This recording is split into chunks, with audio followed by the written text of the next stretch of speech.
Hello everyone, welcome back to the channel.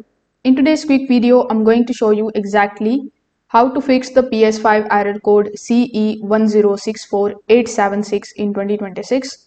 So first of all, this particular error on the PlayStation is usually linked to the network connection issues or server communication problems, especially when downloading the content or accessing the online features.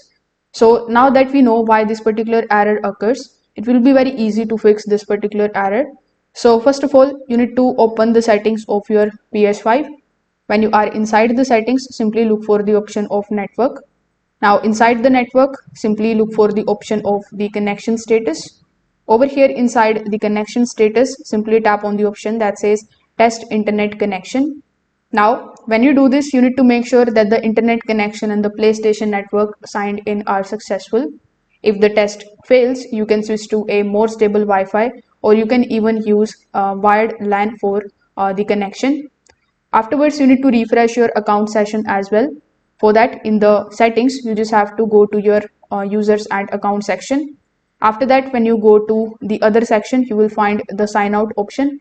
So you need to first of all sign out and then sign back in with your credentials. This can resolve the temporary authentication or sync issues with PlayStation Network.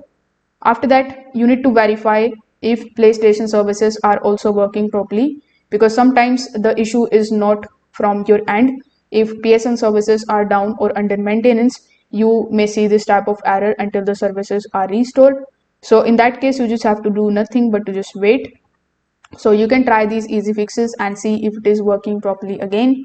If this video helped you out, make sure that you like this video and subscribe to the channel. Thanks for